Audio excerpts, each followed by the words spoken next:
sa Metro Manila, ang mga tao singgit, Diyos ko, nagpahang naman kami. Eh, wala na ako, sa pag-abuhin natin. May angot pag-abuhin natin. Bilang mistiko, malawas ni Kristo, kung ang iba nag-aantos, ang bilog malawas, makakikuhan. Because we all belong to the mystical body of Christ. Ikalawa, ang tulad ko, Trinidad. Kinahanglan, we must observe and preserve our cleanliness sa ating nabalibot. Ilagnagin nga, gantaw na doon, ang paggamit ng mga plastic. Example, ang mga material ng mga bagay, nga amo ang nagaglag up na atong ng mga kalog kag sa atong palibot na nagiggo sa atong palibot.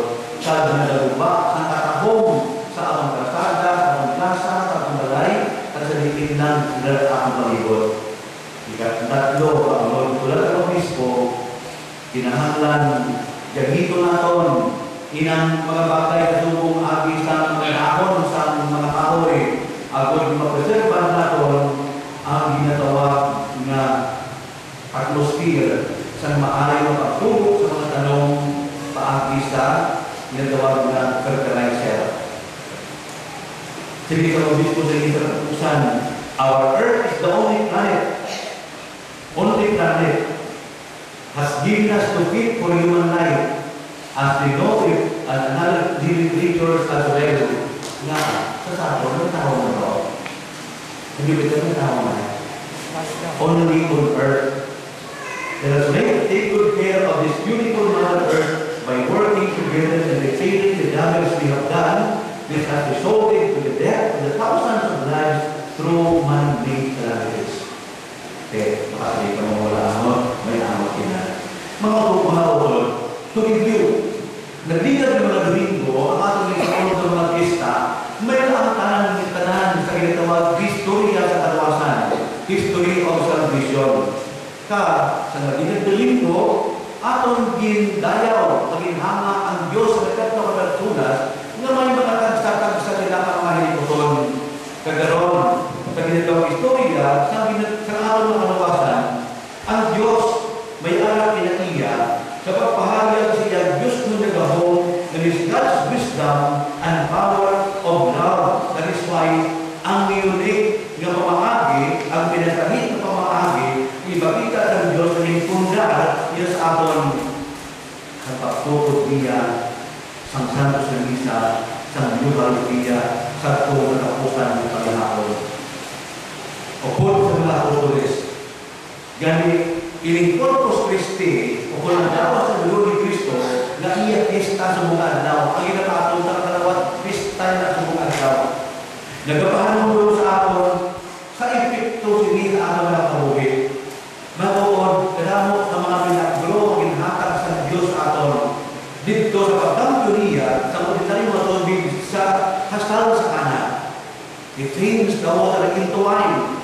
Kag dito sa katapusan ng paghihapon o sa ministeryo sa Ginoo, sa pagpapakaw niya sa not less than 5,000 people. Kaya sobrang may 5,000 mo, mga laki lang ito iniisip, ang lakakan ito iniisip, wala ito iniisip siguro mga naray kong kabaka, that is why more than 5,000 men, people. Kani, may intindihan natin sa bahang panaton kung ano ang epekto sa ginabato natin. Una, that we become united to Christ. Siling sa banal na salatan. Christ abides in me, and I in Him. From the Gospel of St. John, chapter 6, verse 56. Siling sa Pablo sa mga Galatia, I live not I, but Christ lives in me. Masaroon pa, kung magkaroon kita, siling pagkaroon na wala pa nagalit na sabor-sabor na, but we are incorporated, we are united to Jesus Christ, the head of the mystical body of God. Ikalawa, ginakabit na ito ng material, walang gain ng bagay. But it is in the eyes of our faith, na hindi ginakabit na ito is to maintain life, to promote growth, and to bring maturity.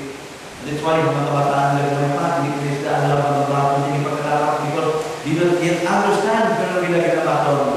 Kung pagbago nimo,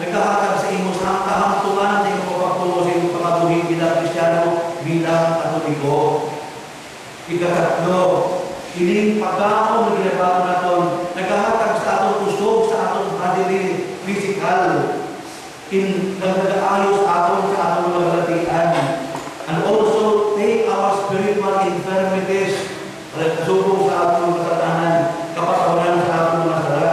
It also imparts spiritual vigor to our souls.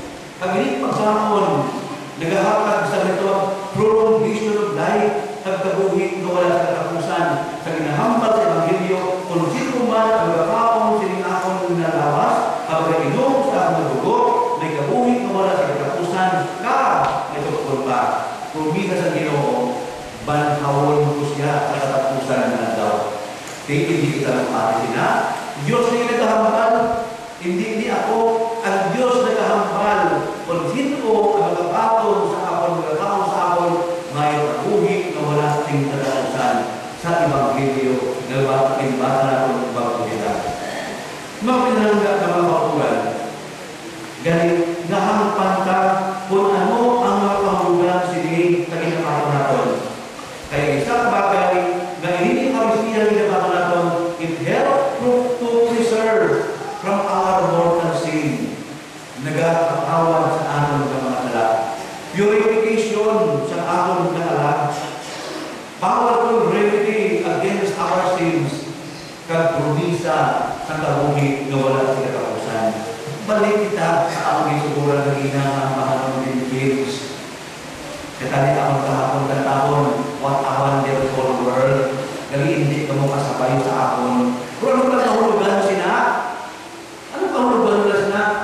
Una sa kinhamba ng mga we are all integrated to the Lord. We are all integrated to Christ.